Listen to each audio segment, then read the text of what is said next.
James Webb space telescope 70,000 crore kilometre दूर, इस machine ने पूरी साइंस बदल दी है।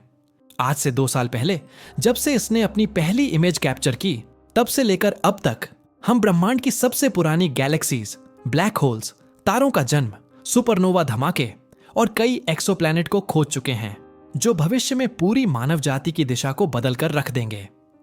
हबल टेलीस्कोप से भी कई गुना शक्तिशाली और धरती से 15 लाख किलोमीटर दूर, इस टेलीस्कोप से हम उन आकाश गंगाओं को भी आसानी से देख पाते हैं जो आज से पहले किसी भी इंसान ने नहीं देखी थी।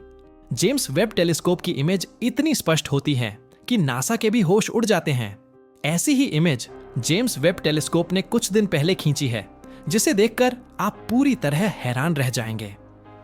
यहां 2 आकाश गंगाएं टकरा रही हैं, पर यह आकार में पेंगुइन और अंडे की तरह दिखाई देती हैं। दूसरी इमेज में आपको एक हीरे की अंगूठी की तरह एक क्वासार दिखाई देगा, जो ग्रेविटी के कारण इतना मुड़ गया है कि उसने रिंग का आकार ले लिया है। उसके बाद जेम्स वेब टेलीस्कोप यहां तक नहीं रुका। उसने कुछ महीने पहले एक ऐसे ग्रह का भी ऑब्जर्वेशन किया जो पूरी तरह नरक की याद दिलाता है। और क्या क्या इसने खोजा है, तो चलिए अपनी यात्रा शुरू करते हैं। अगर मैं आपसे कहूं कि क्या आपने कभी ब्रह्मांड में एक अंडा और पेंगुइन देखा है, तो आप मुझ पर यकीन नहीं करेंगे।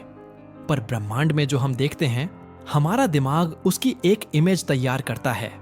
विशाल का यह नेब्यूला या गैलेक्सी जो हमें जिस आकार में दिखाई देती है, हम उसी से उसका नामकरण कर देते हैं। जैसे एक कार्टर व्हील यानी पहिए की तरह दिखने वाली गैलेक्सी को हमने कार्टर व्हील गैलेक्सी का नाम दिया है। वही रिंग की तरह दिखने वाला यह नेब्यूला रिंग नेब्यूला के नाम से जाना जाता है। और इसी तरह घोड़े के सिर की तरह दिखने वाला यह नेब्यूला हॉर्स हेड नेब्यूला है। भले ही ब्रह्मांड में इन दोनों इमेज को देखकर हमने इनका एक आकार बना लिया हो, पर वैज्ञानिक हमेशा अलग तरीके से सोचते हैं।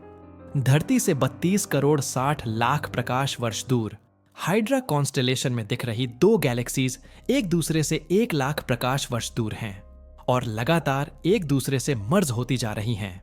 1 लाख प्रकाश वर्ष की दूरी भले ही इंसानी पैमाने से इम्पॉसिबल लगे, क्योंकि प्रकाश को भी यहां जाने में 1 लाख साल लगेंगे, पर कॉस्मिक पैमाने पर यह दूरी बहुत छोटी है। अगर हम अपनी मिल्की वे गैलेक्सी और एंड्रोमेडा गैलेक्सी की दूरी देखें, तो वह 25 लाख प्रकाश वर्ष दूर है। और इतनी दूरी होने के कारण ही हमारी गैलेक्सी और एंड्रोमेडा में पूरा मर्ज होने में 4 अरब साल लगेंगे। पर 1 लाख प्रकाश वर्ष की दूरी पर ये दोनों गैलेक्सी बहुत जल्दी ही कुछ लाख साल में एक दूसरे से पूरी तरह मर्ज हो जाएंगी। और आज यहां जो 2 गैलेक्सी दिखाई दे रही हैं, वह भविष्य में एक सिंगल गैलेक्सी ही हमारी आने वाली पीढ़ियों को दिखाई देगी। अब बात करें इनके नाम की, तो भले ही इनके आकार हमें पेंगुइन और अंडे की तरह दिखते हों, पर नासा के वैज्ञानिक इन्हें एक नए कैटलॉग में रखकर नाम देते हैं। इस इमेज में आपको टॉप राइट कॉर्नर पर एक और गैलेक्सी दिखाई दे रही होगी जो ब्लू कलर में नजर आ रही है। यह गैलेक्सी इन दोनों गैलेक्सी का हिस्सा नहीं है और यह धरती के मुकाबले में इन गैलेक्सी से 10 करोड़ प्रकाश वर्ष पास है, यानी धरती से इसकी दूरी 23 करोड़ प्रकाश वर्ष दूर है। PGC Probe 3772 नामक यह गैलेक्सी एक अलग कैटलॉग पर आधारित है, जिसे प्रिंसिपल गैलेक्टिक कैटलॉग कहा जाता है। प्रिंट लिखते वक्त इस PGC कैटलॉग में अभी 73,197 गैलेक्सीज लिस्टेड हैं और यह उनमें से एक है। वहीं NGC कैटलॉग में अभी केवल 7,840 ऑब्जेक्ट ही लिस्टेड हैं, जो गैलेक्सी से लेकर नेब्यूला और स्टार क्लस्टर कुछ भी हो सकते हैं। खैर, इन कैटलॉग की बात बाद में करेंगे। पहले हम इस इमेज में इस गैलेक्सी की बात करते हैं जो ब्लू कलर में दिखाई दे रही है। ब्लू कलर में दिखाई देने वाली आकाशगंगा बहुत ही यंग है और लगातार यहां तारे बनते जा रहे हैं। ये नए तारे ब्लू कलर के हैं, इसीलिए यह आकाशगंगा हमें नीली दिखाई देती है। इस पूरी इमेज को, जिसमें ये दोनों गैलेक्सी NGC 2936 और NGC 2937 इंटरैक्ट होती दिख रही हैं, इसे ARP 142 भी कहते हैं। अब आपके मन में सवाल आ रहा होगा कि यह ARP क्या है और 42 का मतलब क्या है। तो ARP वास्तव में एक कैटलॉग ही है, जिसे एस्ट्रोनॉमर हेल्टन RP के नाम पर रखा गया है। यहाँ पर ज्यादातर गैलेक्सी मर्जर को इसी नाम से दर्शाया जाता है, जैसे ARP 273 और ARP 299। आप हबल टेलीस्कोप द्वारा ली गई इन इमेज में गैलेक्सीज के इंटरेक्शन को देख सकते हैं। ठीक इसी तरह ARP-142 की इस इमेज को पहले हबल टेलीस्कोप ने विजिबल लाइट में लिया और अब जेम्स वेब ने नियर इंफ्रारेड वेवलेंथ पर। अगर आप इन दोनों इमेज को कंपेयर करें तो जेम्स वेब ने धूल के बादलों को चीरते हुए इन दोनों गैलेक्सीज के तारों की भी सटीक इमेज ली है। साथ में कई ऐसी गैलेक्सीज को भी खोजा है जो इससे पहले कभी नहीं देखी गई थीं।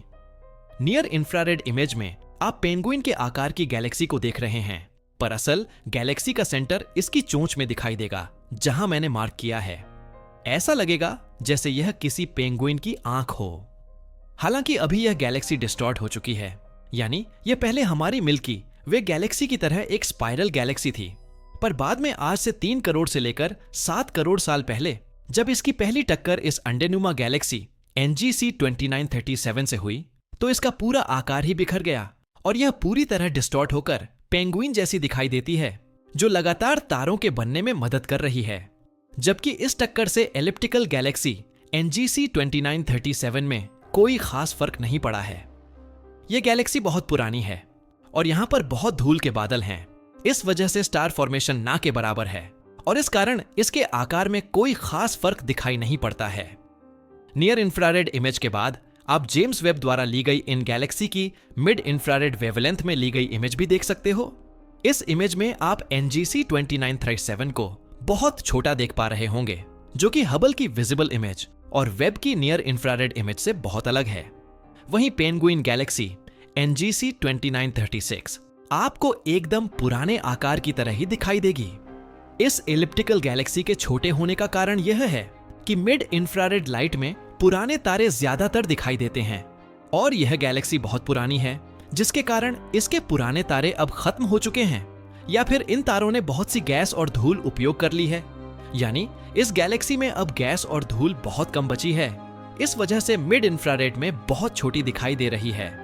वहीं NGC 2936 पूरी तरह पेंगुइन का आकार लिए हुए है। यहां पर आप गौर से देखें तो जो गुलाबी और बैंगनी रंग के रीजन आपको दिखेंगे, उसी रीजन में इस गैलेक्सी में लगातार नए तारे बन रहे हैं। खैर, यह तो थी नियर इंफ्रारेड और मिड इंफ्रारेड लाइट में ली गई इमेज की बात, पर सबसे हैरान करने वाली बात जो इन दोनों आकाश गंगाओं की है वह है इनका मास। आकार में पेंगुइन गैलेक्सी अंडेनुमा गैलेक्सी से भले ही 4 गुना बड़ी दिखाई दे रही हो, पर इन दोनों गैलेक्सी का मास बराबर है। इस वजह से इनका मर्जर जितना जल्दी होना चाहिए था वह हो नहीं रहा है। अगर इनमें से एक भी गैलेक्सी का मास कम होता तो शायद यह इमेज आज हम नहीं देख पाते और हो सकता था कि इस इमेज में आपको 2 गैलेक्सी की जगह केवल एक गैलेक्सी ही दिखाई देती। खैर, इन दोनों गैलेक्सी के मर्जर से आगे बढ़ते हैं और चलते हैं धरती से 600 करोड़ प्रकाश वर्ष दूर एक क्वासार की ओर, जो कि जेम्स वेब की इस इमेज में एक डायमंड रिंग की तरह दिखाई दे रहा है। पर यह वास्तव में सबसे हैरान करने वाला नहीं है।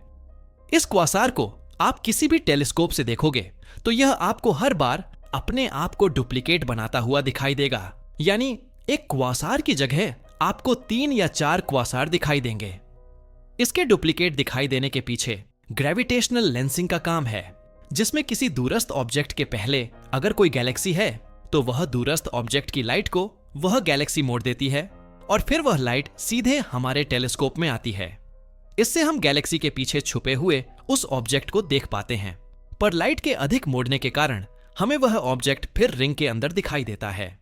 उसके बाद भी हम पूरी सटीकता से उसकी दूरी और उसके बारे में लाइट की मदद से जान लेते हैं।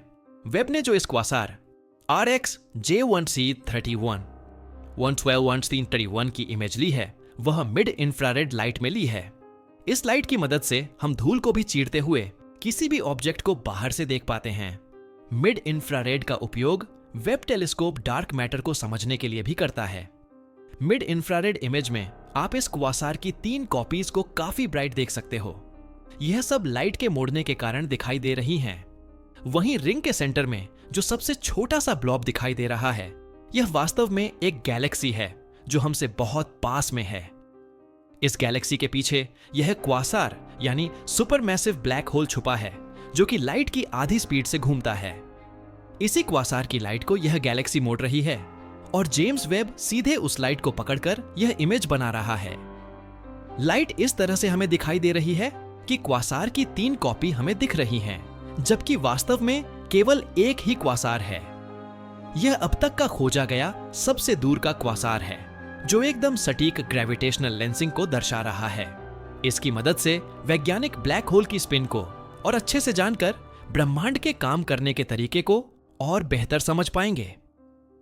खैर, अब इस क्वासार से निकलकर अपनी यात्रा को धरती के पास लाते हैं, जहां वेब टेलीस्कोप ने एक बहुत हैरान करने वाली खोज की है।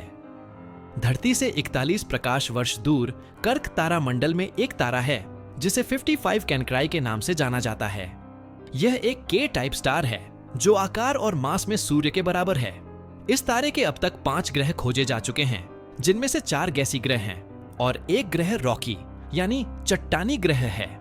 दूरी के हिसाब से यह ग्रह अपने तारे के बहुत करीब है, इतना करीब कि आप दूरी जानकर हैरान रह जाएंगे। 55 कैनक्राई ई नाम का यह ग्रह अपने तारे से केवल 25,50,000 किलोमीटर दूर है।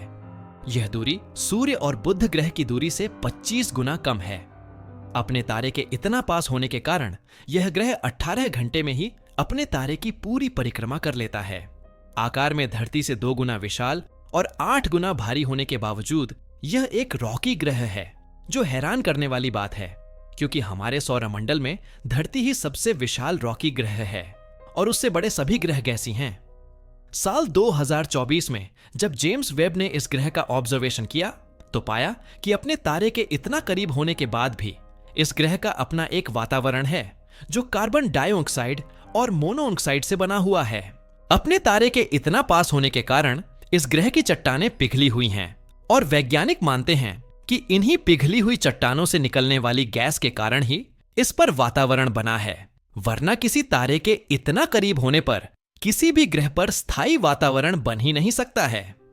अत्यधिक गर्मी और तारे के रेडिएशन से ग्रह का वातावरण जलकर खत्म हो जाएगा, पर 55 कैनक्राई ई के साथ ऐसा नहीं है और पहली बार जेम्स वेब ने इसे कंफर्म भी किया है, जो हैरान करने वाली बात है। इससे पहले जेम्स वेब ने जितने भी ग्रहों के वातावरण खोजे वे सभी गैसी ग्रह थे। 55 कैनक्राई ई के खोजे जाने से पहली बार किसी रॉकी ग्रह के वातावरण को ऑब्जर्व किया गया है। नासा के वैज्ञानिक मानते हैं कि इस खोज के बाद हम और भी छोटे रॉकी ग्रहों के वातावरण को जेम्स वेब टेलीस्कोप की मदद से खोज पाएंगे और उन पर जीवन के लिए आवश्यक गैस और पानी का पता लगा सकेंगे। वेब टेलीस्कोप अगर ऐसा कर पाया तो मानव जाति की विज्ञान की दिशा ही बदल जाएगी और वे धरती के आगे जाकर दूसरे ग्रहों पर भी बस सकेंगे। फिलहाल इसी ग्रह पर पहली ऑब्जर्वेशन हुई है और इसके वातावरण को डिटेक्ट किया गया है। अपने तारे से बहुत कम दूरी होने के कारण यह ग्रह अभी तो जिंदा नरक है। करीब 1800 डिग्री सेल्सियस का सतह तापमान होने से इस ग्रह पर कोई नहीं उतर सकता है। जो भी उतरेगा वह भस्म हो जाएगा। पिघलती लावा और मैग्मा की नदियां इस ग्रह पर बहती हैं। अगर यहां पर काल्पनिक रूप से आप खड़े भी हो जाओ तो इसका तारा ही आपको पागल कर देगा। यानी इस ग्रह पर इसका तारा आपको इतना विशाल दिखाई देगा जैसे धरती पर हमारा सूर्य किसी सैकड़ों गुना बढ़ा हुआ हो। इससे आप इसके नरक जैसे वातावरण को समझ सकते हो, पर इस खतरनाक वातावरण के बाद भी इस पर वातावरण है, जिससे वैज्ञानिक भविष्य के लिए और भी ऐसे ग्रह खोजने और उन पर जीवन की संभावना को समझने के लिए बहुत ही उत्साहित है। फिलहाल दोस्तों, इस वीडियो में इतना ही। यहां हमने हाल ही में जेम्स वेब स्पेस टेलीस्कोप की उन खोजों के बारे में जाना है जो अपने आप में बहुत महत्वपूर्ण हैं। वेब स्पेस टेलीस्कोप के 2 साल पूरे हो गए हैं और अभी भी 8 साल लंबा मिशन के तहत बाकी है। आगे के 8 साल में हम ब्रह्मांड में क्या खोज पाएंगे वह बहुत ही आश्चर्यजनक होगा। हो सकता है हम पहली बार किसी ऐसे ग्रह को इसकी मदद से खोज पाएं जहां पर जीवन के सभी सबूत मिलें और मानव जाति जाकर बस सके। पर यह सब हम भविष्य पर छोड़ देना चाहिए, क्योंकि भविष्य से कोई मुकाबला नहीं कर सकता है। दोस्तों, मुझे उम्मीद है कि आपको मेरा यह वीडियो अच्छा लगा होगा और आपने बहुत कुछ नया सीखा होगा। तो जल्दी से जाइए और वीडियो पर खुलकर कमेंट कीजिए और इसे शेयर भी कीजिए। इसके साथ विज्ञान की अधिक जानकारी के लिए और करीब से समझने के लिए हमारी वेबसाइट wisdom.com पर जाइए और उसे बुकमार्क कर लीजिए। चैनल को सब्सक्राइब कीजिए और बेल आइकन भी प्रेस कीजिए। मैं कॉस्मिक एक्सप्लोरर लूंगा अगले हफ्ते एक और मजेदार साइंस वीडियो के साथ। तब तक के लिए नमस्कार। जय हिंद।